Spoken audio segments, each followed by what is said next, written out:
2 days after my daughter's funeral, my son-in-law stood in the kitchen and said, "Pack your things, John. This isn't your house anymore. I'm John Williams, and I'd just lost the most important person in my world." But what Brad didn't know was that the walls around him had been mine long before he ever walked through the door. For 25 years I'd stayed silent. Now the truth was about to bury him deeper than grief ever could. Before we continue, if you love these stories, please subscribe to our channel, because that is our motivation to make better stories each day for you. And now, let us know where you are listening in the comment.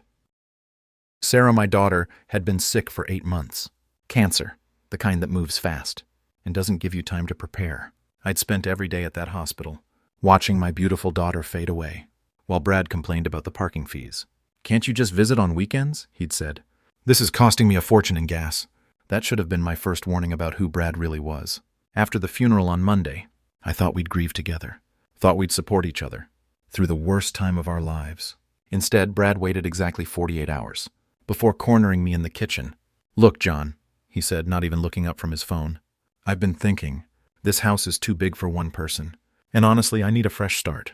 You understand, right?" I was still wearing my funeral suit, still had Sarah's memorial program in my jacket pocket. "Where am I supposed to go?" I asked. "There's a nice assisted living place on Maple Street, Sunset Manor." I looked it up. Only $1,800 a month. $1,800 a month on my Social Security? "Brad, I don't have that kind of money." He finally looked up from his phone, and I saw something in his eyes I'd never noticed before. Cold calculation. "Well, that's not really my problem anymore, is it? I mean, you've been living here rent-free for 7 years. Most people would call that pretty generous. Rent-free, as if I hadn't been paying for groceries, utilities, and maintenance. As if I hadn't spent my weekends fixing everything Brad was too lazy to handle himself. "Sarah wanted me to stay," I said quietly. "Sarah's gone." His voice was flat, matter-of-fact. "And this is my house now." The next morning I found him in the garage, throwing away Sarah's photo albums. "What are you doing?" "Cleaning out junk. Ashley's moving in next month, and she doesn't want a bunch of old pictures lying around." Ashley, his new girlfriend. The one he'd been texting during Sarah's chemotherapy sessions. I rescued what I could.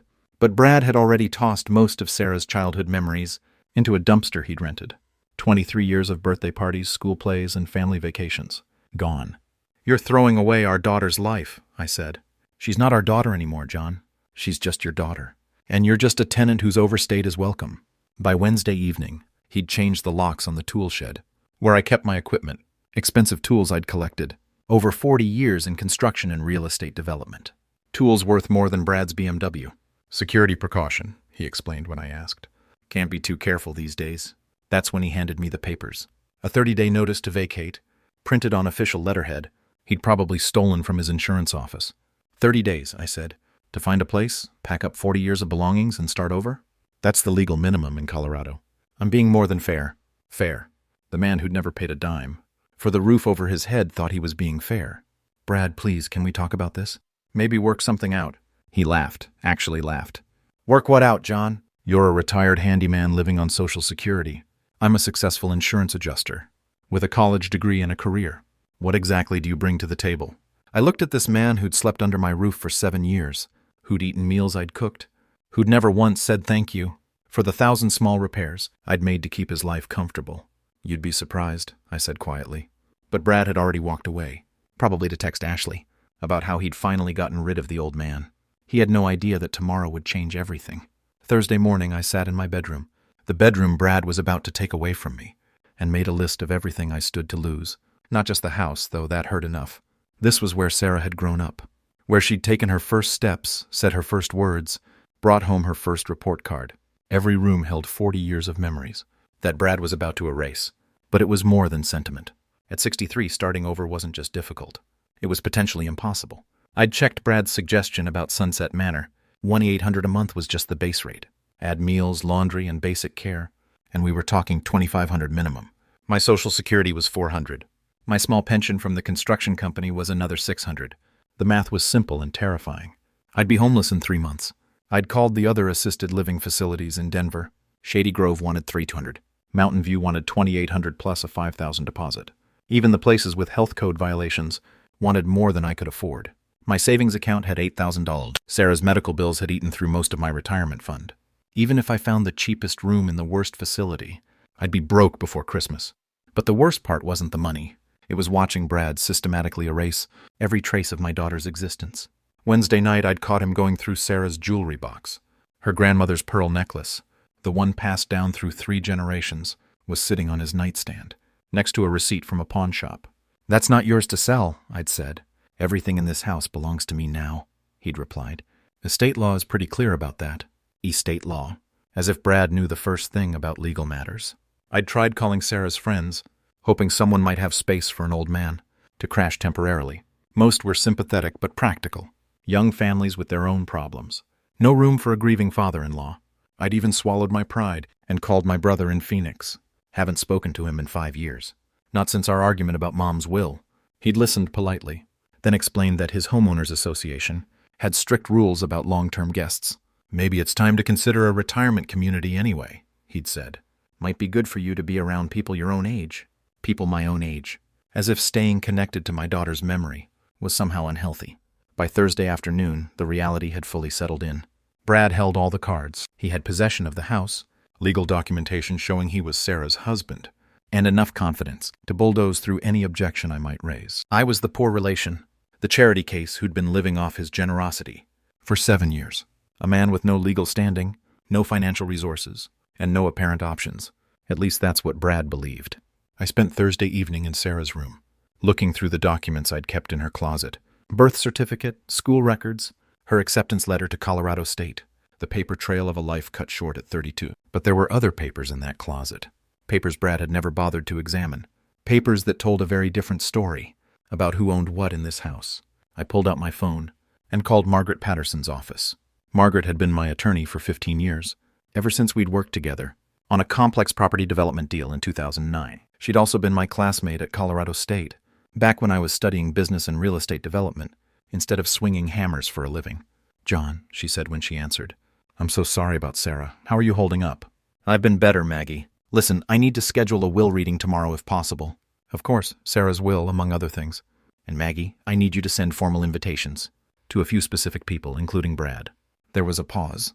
Margaret had known me long enough to recognize when I was planning something. "John, what's going on?" "Let's just say it's time for some old paperwork to see daylight. Can you get everyone together at 2:00 tomorrow?" "I can make that work. Who do you want there?" I gave her the list. Brad, obviously. Ashley, his new girlfriend since she'd apparently moved in already. Frank Rodriguez from next door. He'd witnessed enough of Brad's behavior to serve as a character witness. Janet Harrison from First National Bank, and a few other neighbors who'd been watching this drama unfold. "That's quite a guest list for a will reading," Margaret observed. "Trust me, Maggie, they're all going to want to hear this." After hanging up, I sat quietly in Sarah's room, surrounded by memories and documents. John Oro, Brad would learn that charity cases sometimes have longer memories than he'd expected. Friday morning started with Brad banging on my bedroom door at 7 a.m. "John, get out here. We need to talk." I found him in the kitchen, pacing like a caged animal. Ashley was there too, still in her pajamas, looking uncomfortable. "What's this about a will reading?" Brad demanded, waving his phone. "I just got some formal invitation from your lawyer." "Sarah had a will," I said calmly, pouring myself coffee. Seemed appropriate to read it. "I was married to her for 7 years. I think I'd know if she had a will." "There's a lot you don't know, Brad." He stepped closer, trying to use his height to intimidate me. At 6'2", Brad was used to towering over people. But 40 years in construction had taught me not to back down from bullies. "Like what?" he challenged. "Like the difference between assuming you own something and actually owning it." Ashley shifted nervously in her chair. "Maybe I should go," she said. "No!" Brad snapped. "You live here now. You have a right to know what's going on. Live here now after 3 weeks." The man moved fast when it suited him. "Tell me, Brad," I said, sitting down with my coffee. "Have you ever actually looked at the property deed for this house?" "Of course I have. Sarah and I bought it in 2017. "Really? Show me." "Show you what?" "The deed, the mortgage paperwork, the closing documents. You know, the stuff that proves you own this place." Brad's face reddened. "I don't have to prove anything to you. You're the one living here for free." "Free?" I repeated. "That's interesting. What do you think I've been paying for the last 7 years?"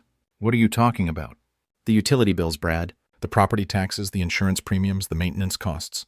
You think those just disappear?" "Sarah handled all that stuff." "Sarah handled it with whose money?" For the first time, I saw uncertainty flicker across Brad's face. He was starting to realize he'd never actually seen any bills, never written any checks, never questioned where the money came from to keep his comfortable lifestyle running. The mortgage payments come out of my account, he said, but his voice was less confident. Really? What bank? First National account number? I don't have to. Because I happen to know Janet Harrison over at First National. We go way back. In fact, she's coming to the will reading this afternoon. Ashley was watching this exchange like a tennis match, her head moving back and forth between us. I could see the wheels turning in her mind, probably wondering what she'd gotten herself into. You're bluffing, Brad said, but he didn't sound sure. Am I? I reached into my jacket pocket and pulled out a business card. Old, faded, but still legible. Anderson Development Group, established 1995. Brad squinted at the card. What's this? My business card, Brad. From back when I was developing commercial properties, instead of fixing your leaky faucets. You were a handyman, he said, but his voice was weakening. I was a lot of things, some of which you might find surprising. Ashley leaned forward. Brad, what is he talking about? Nothing, Brad said quickly. He's just trying to confuse things, before he has to move out. I finished my coffee and stood up. Well, we'll find out this afternoon, won't we? Margaret's expecting everyone at 2:00. I'm not going to some dog and pony show just to watch you make a fool of yourself. That's your choice, Brad. But I should mention that Margaret will be reading several documents today, not just Sarah's will. What other documents? Property records, tax filings, some business documents from the late 90s. Should be quite educational. Brad's face went pale. What kind of business documents? The kind that explain how a simple handyman could afford to live in a house like this for 7 years without paying rent. I headed toward the door, then stopped. Oh, and Brad, you might want to bring some identification today. Margaret's going to need to verify your legal standing before she can discuss certain matters with you. My legal standing? Your right to be in this house, your claim to ownership, that sort of thing. Ashley grabbed Brad's arm. What is he talking about, honey? I don't know, Brad said, but he was staring at me with something approaching fear. The old man's lost his mind. Have I asked. Or have you just never bothered to ask the right questions? I walked to the front door, then turned back one more time. 2 Chaw, Brad, Patterson and Associates on 17th Street. Don't be late. As I closed the door behind me, I could hear Ashley's voice rising in panic. Brad, what is going on? What aren't you telling me? But Brad's response was too muffled to make out, probably because he was finally starting to realize that he didn't actually know what he wasn't telling her. I spent the morning at Margaret's office, reviewing documents and preparing for the afternoon. Some of those papers hadn't seen daylight in 25 years. Today, they were going to change everything. At 1:45, I walked back into the house to get ready. Brad was in the living room, frantically searching through a box of papers. Sarah's papers, documents he had never bothered to read when she was alive. Looking for something? I asked. He looked up, sweat beading on his forehead. Where's the deed, John? Where's the actual property deed? I smiled. That's a very good question, Brad. You should ask Margaret. The thing about living quietly is that people stop paying attention to the details. They see what they expect to see, and they miss everything else. Take my watch, for instance. Brad had seen me wear it every day for 7 years, but he'd never noticed it was a Rolex Submariner. $18,000 retail value? Not exactly what you'd expect a charity case to own. Or my tools in the shed he'd locked up. Professional-grade equipment. Hilti hammer drill worth $3,000. Festool sanders worth $1,500 each. Laser levels. Premium hand tools. Specialized measuring equipment. The kind of stuff you accumulate when you're not just fixing leaky pipes, but overseeing million-dollar construction projects. But Brad saw an old man in work clothes and assumed he knew the whole story. Friday afternoon, as I walked to Margaret's office, my phone rang. The caller ID said Harrison First National. Janet, good to hear from you. John, I got the invitation to this will reading. I have to ask, is this about the Sunset Holdings account? Among other things. Janet had been my banker for 20 years. She'd handled the financing for most of my development projects back in the day, including the creative arrangements I'd made to purchase certain properties without my name appearing on public records. How much should I bring? She asked. The full portfolio summary should do it. Assets, holdings, transaction history, the works. John, that's a lot of paperwork. Are you sure about this? I'm sure, Janet. It's time. After hanging up, I checked my email. 3 messages from different property management companies. All routine reports about my various holdings around Denver. Rental income, maintenance updates, market evaluations, the kind of correspondence that would have shocked Brad if he'd ever bothered to ask why a poor handyman received so much mail. I'd been careful about that mail for 7 years. Had it delivered to a P.O. box instead of the house. Couldn't risk Brad accidentally seeing statements from companies like Premier Property Management or Mile High Real Estate Holdings. The irony was delicious. Brad spent his days adjusting insurance claims, evaluating property damage, determining asset values. He should have recognized the signs of hidden wealth. Should have noticed that his deadbeat father-in-law never seemed stressed about money, never worried about bills, never asked for financial help. Instead, he saw an old man who fixed things, and assumed that was the whole picture. My phone buzzed with a text from Margaret.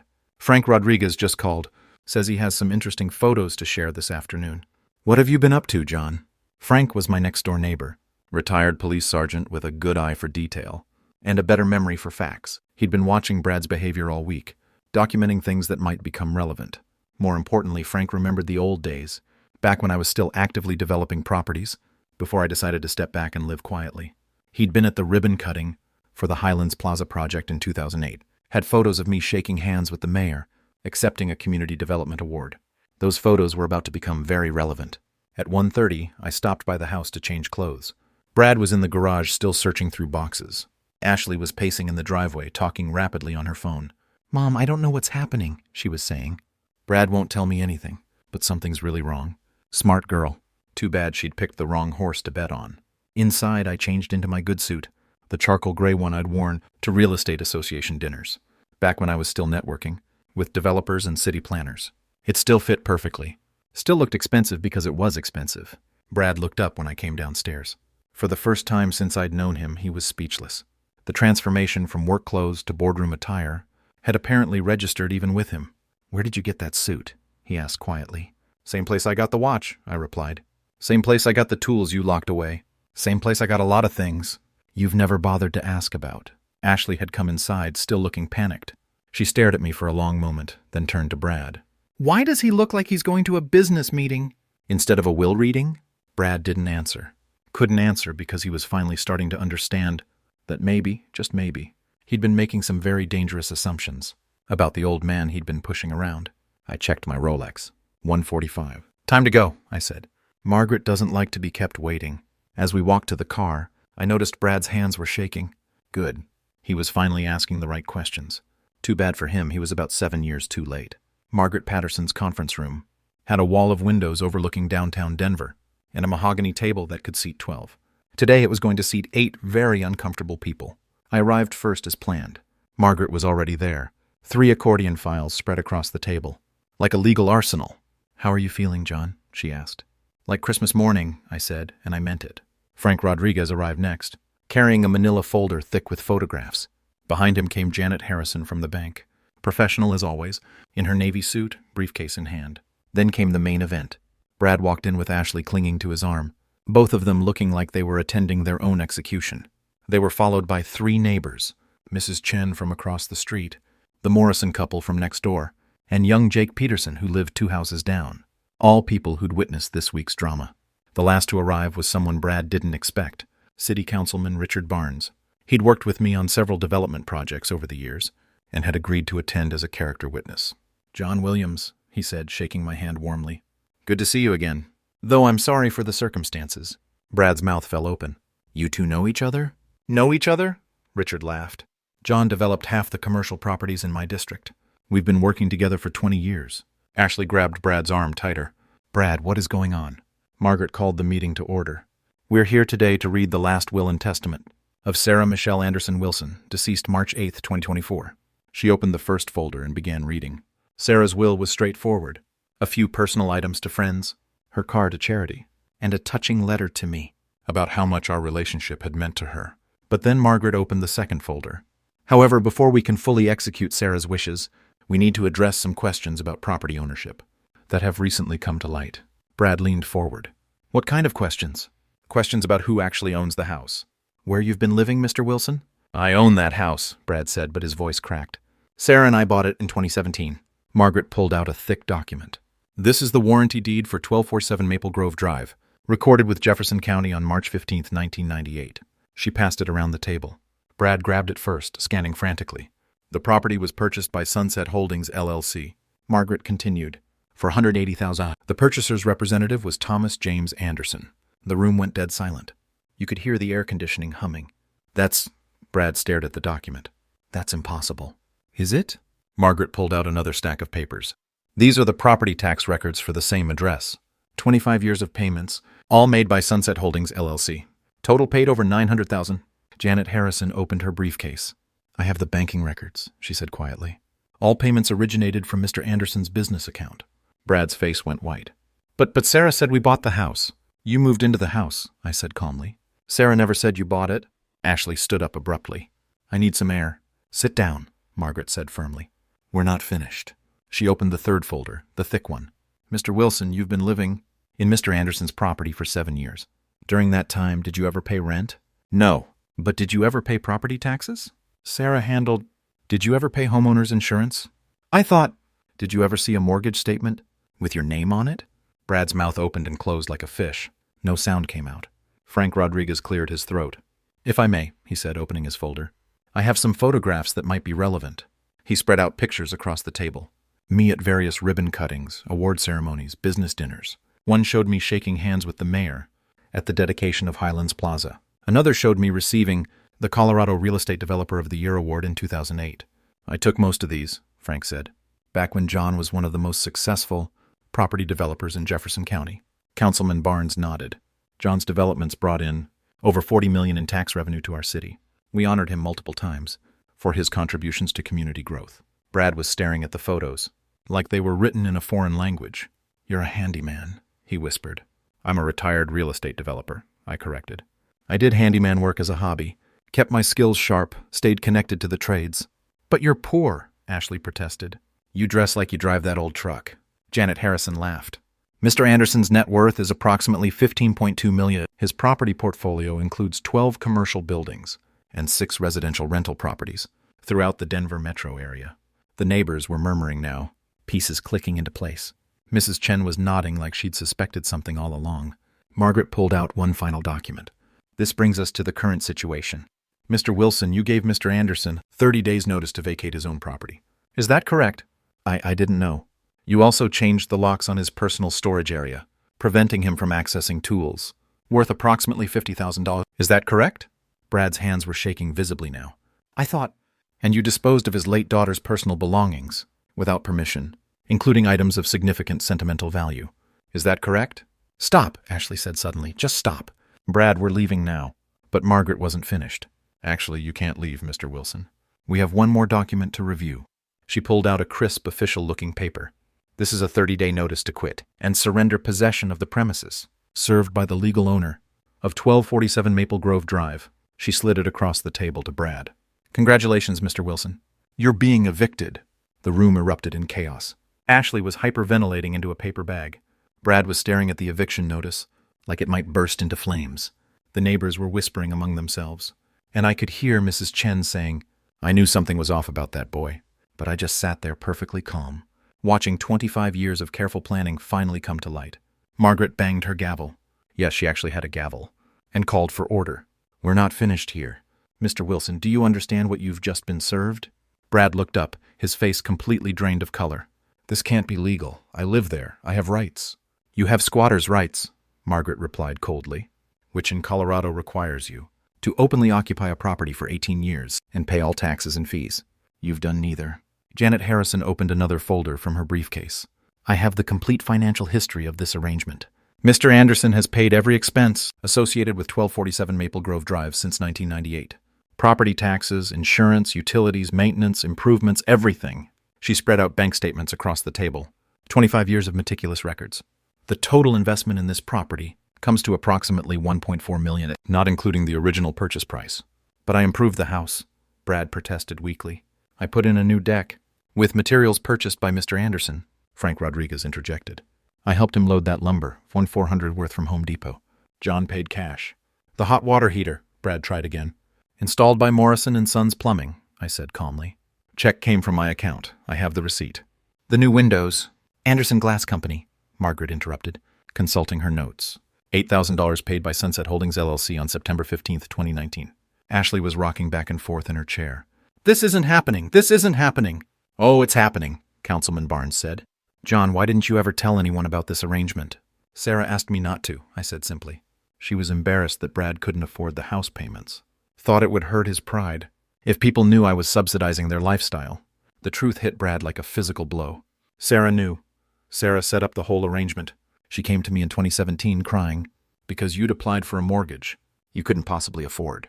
The house was about to go into foreclosure from the previous owners, She begged me to buy it and let you live there. That's impossible. Margaret pulled out another document. This is a letter from Sarah written in 2017 and placed in our files for safekeeping. Would you like me to read it? Yes, I said firmly. Read it. Margaret's voice softened as she began. Dad, I know this arrangement is going to be hard on you, but I need you to know how grateful I am. Brad has such pride about being the provider, and if he knew the truth about our finances, it would destroy him. He works so hard, but his salary just isn't enough for the life we want together. I promise someday I'll find a way to pay you back for everything. I love you so much for making this possible. Please don't ever let Brad know. It would kill him to realize he's been living on charity. Love always, Sarah. The silence that followed was deafening. Brad was crying now, tears streaming down his face. As the full scope of his situation became clear, she protected you for 7 years, I said quietly. Made sure you never had to face the reality of your finances. Made sure you could keep your pride intact. And how did you repay that kindness? Margaret asked, her voice sharp as a blade. By kicking her father out of his own house, before her body was even cold in the ground. Ashley suddenly stood up. I can't do this. Brad, I'm sorry, but I can't do this. She grabbed her purse. Call me when you figure out where you're going to live. She walked out without looking back. Through the window we could see her, getting into her car and driving away. Brad watched her go, then turned back to the table. What happens now? Now you have 30 days to find somewhere else to live, Margaret said. The same courtesy you extended to Mr. Anderson. But my stuff is there, my furniture. The furniture Sarah picked out with my credit card. I said, check the receipts. Everything in that house was purchased with my money. Through shell companies I set up, to protect Sarah's feelings. Janet Harrison consulted her records. Furniture and appliances, $43,000. Electronics, $12,000. Art and decorations, $8,000. All paid for by various Anderson business entities. I don't have anywhere to go, Brad said desperately. That's not really my problem anymore, is it? I replied, using his exact words from Wednesday night. Most people would call 7 years of free housing pretty generous. Frank Rodriguez leaned forward. There's something else, Brad. Something you should know about how people really saw your marriage. He pulled out his phone and showed photos from neighborhood gatherings. These are from the block parties you never attended. The community meetings you were always too busy for.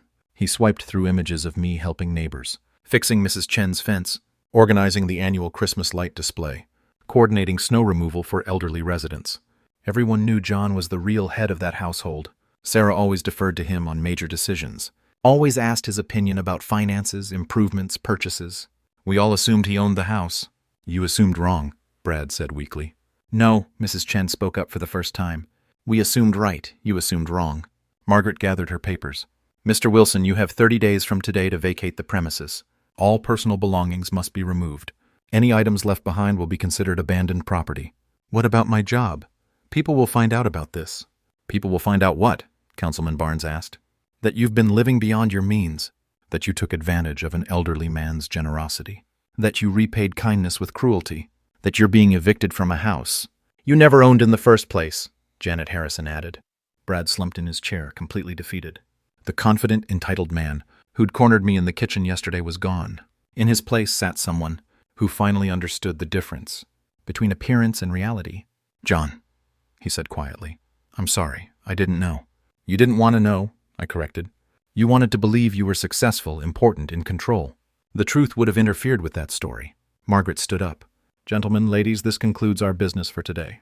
Mr. Wilson, you'll receive formal documentation within 48 hours. As people filed out shaking my hand and offering congratulations, Brad remained seated, staring at the eviction notice. 7 years, he whispered. I lived there for 7 years. Yes, I said, putting on my coat. 7 years of kindness you mistook for weakness. 7 years of generosity you mistook for desperation. I paused at the door.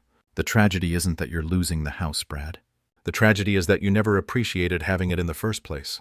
The ride back to the house was the longest 5 minutes of my life. Not because I was dreading anything. Quite the opposite. For the first time in a week, I was going home to my own property, with the legal authority to determine who could and couldn't stay there. Brad didn't ride with me. He'd taken Ashley's car to the meeting, and now he was stuck calling an Uber. I'd offered him a ride, but he'd just shaken his head, too broken to speak. When I pulled into the driveway, I noticed something different immediately. The for rent sign Ashley had posted online was gone. She'd obviously called the landlord's service and canceled the listing. Smart move, considering she'd just learned the property wasn't hers to rent. I walked into my house, and it felt good to think of it that way again, and found Brad's belongings scattered everywhere, clothes thrown into garbage bags, electronics unplugged and stacked by the door, furniture pushed around haphazardly. Ashley had clearly started packing in a panic. My phone rang. Margaret. John, I wanted to follow up on something. Brad's going to fight this, you know. He'll probably claim common law marriage rights, or try to argue that Sarah had some implied ownership. Let him try, I said. Sarah never had legal ownership.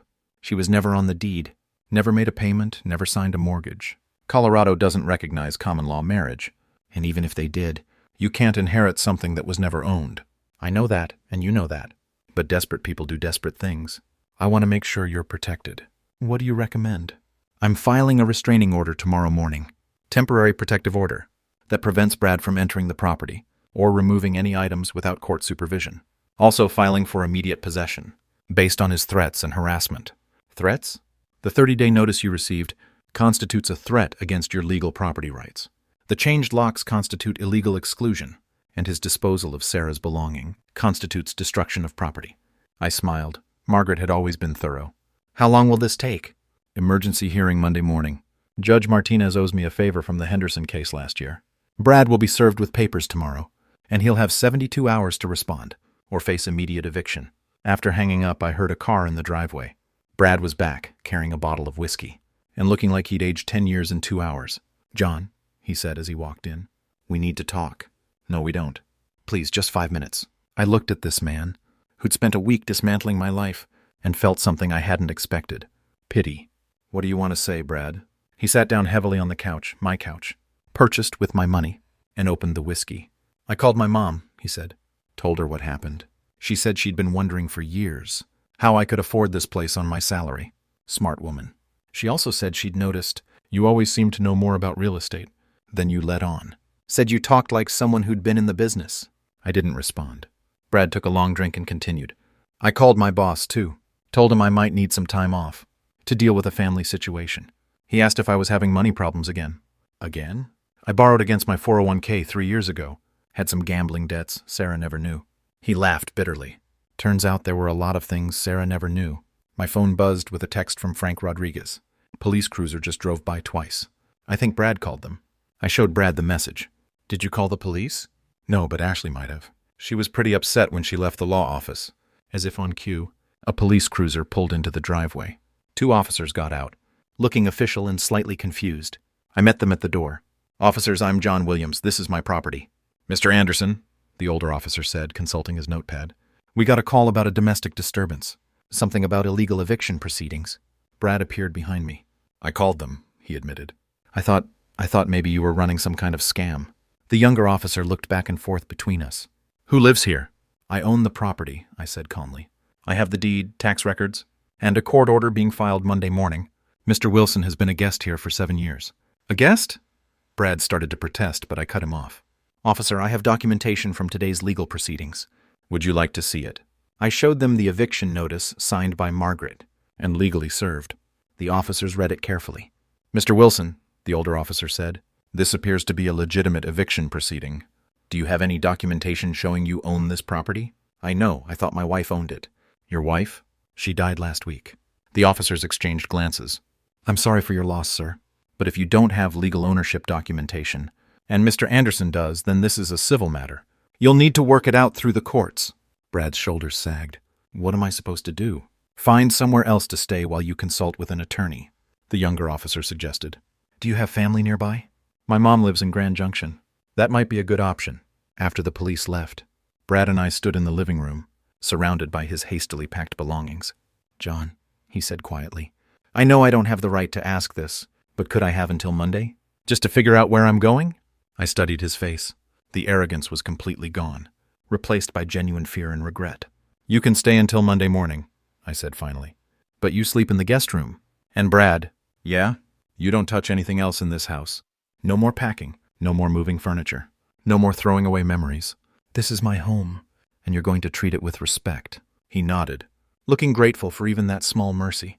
Thank you, John. I'm sorry for everything. I walked upstairs to Sarah's room, where I could finally grieve in peace, knowing that no one would be rushing me through the process or telling me to pack up my memories. Monday morning, Brad Wilson would be gone, and I would finally be able to start rebuilding my life in the home I'd protected for 25 years. By Sunday afternoon, the whole neighborhood knew.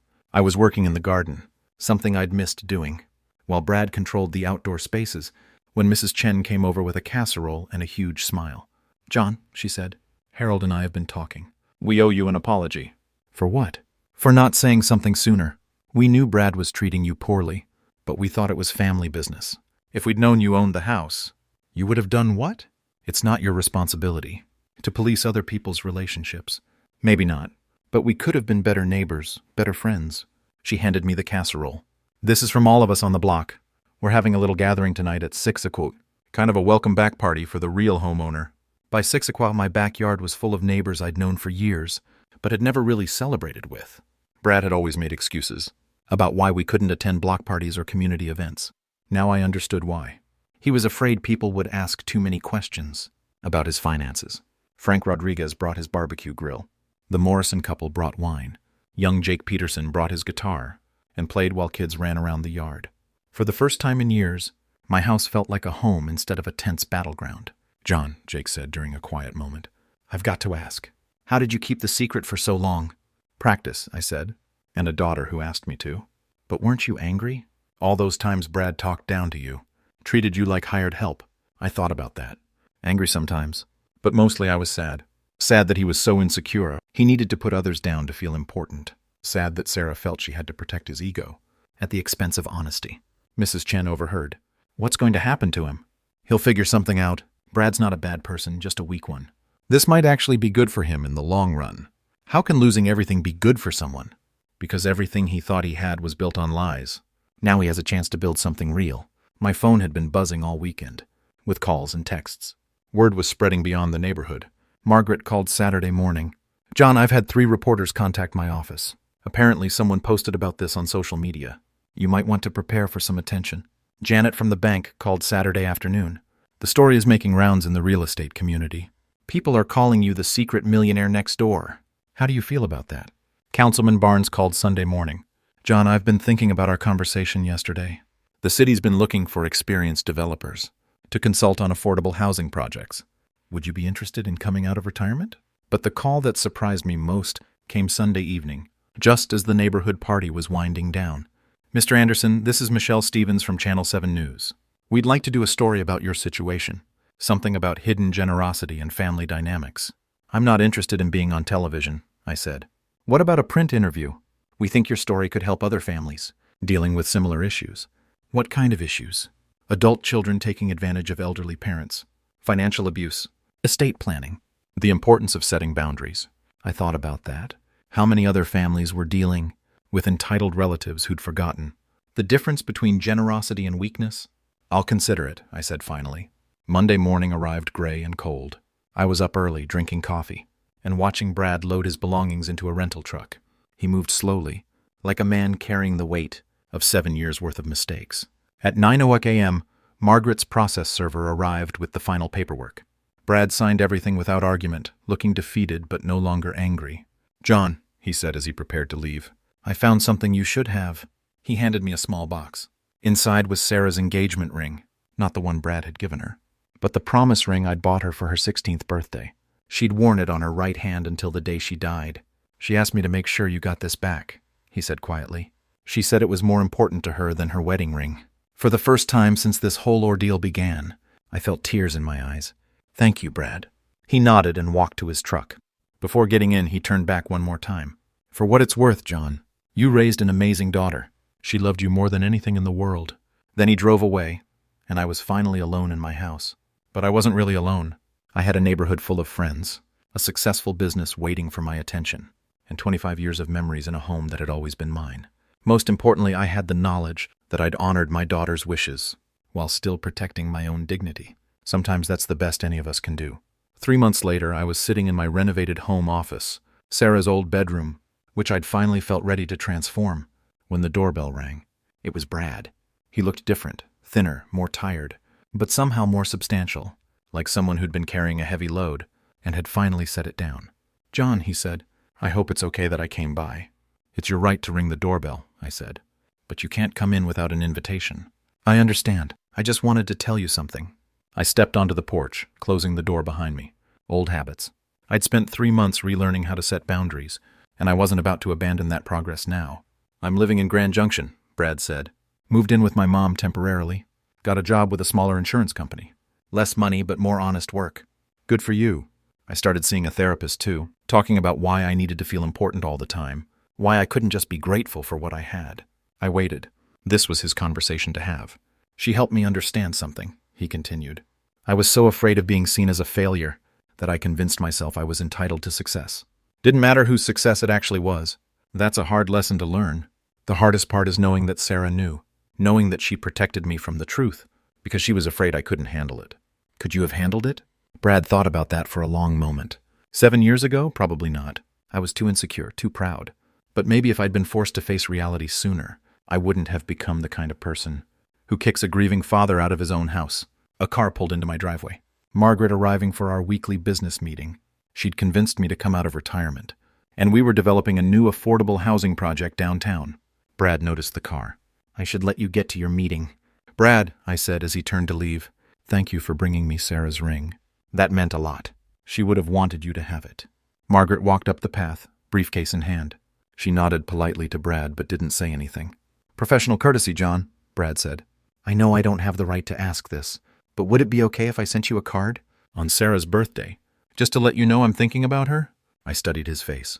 The desperation was gone, replaced by something that looked like genuine remorse. That would be fine, I said. But Brad, yes? Don't expect me to send one back. Forgiveness is a process, not an event. He nodded. I understand. And John, thank you for giving me a place to start that process. After he left, Margaret and I went inside to review architectural plans for the new development. How do you feel about that? She asked, noticing my thoughtful mood. Better than I expected. He seems like he's learning from this. Do you think you'll ever have a real relationship with him again? I don't know. Maybe someday. But it would have to be a very different relationship than what we had before. How? Based on honesty instead of convenience, respect instead of assumption, boundaries instead of exploitation. Margaret smiled. Sounds like good principles for all relationships. She was right. Over the past 3 months, I'd applied those same principles to every aspect of my life. I'd reconnected with old friends from the development business. I'd gotten involved in city planning committees. I'd even started dating again. A nice woman named Carol, who knew exactly who I was and what I was worth, both financially and personally. Most importantly, I'd learned to honor Sarah's memory. Without sacrificing my own dignity, I'd established a scholarship fund in her name for kids who wanted to study business or real estate development. I'd donated to the cancer research center where she'd been treated. I'd found ways to keep her spirit alive, while still living my own life. The house felt different now, too. Lighter, somehow. I'd kept Sarah's photos and treasured belongings, but I'd also redecorated with my own taste, made it feel like a home for a living person, instead of a shrine to someone who was gone. Tonight, I was hosting dinner for 6 neighbors. John Oro, I was meeting with city planners about the affordable housing project. Next weekend, Carol and I were driving to Colorado Springs to look at mountain properties. Life wasn't just moving forward. It was moving forward with purpose, dignity, and honest relationships. And for the first time in years, that felt like enough. If you're dealing with someone who takes your generosity for granted, remember this. Kindness should never require you to sacrifice your self-respect. Setting boundaries isn't cruel, it's necessary. Before saying goodbye, if this story touched your heart, please give it a like and share it with someone who needs to hear this today. Don't forget to subscribe for more true family betrayal stories that reminds us we are stronger than we think.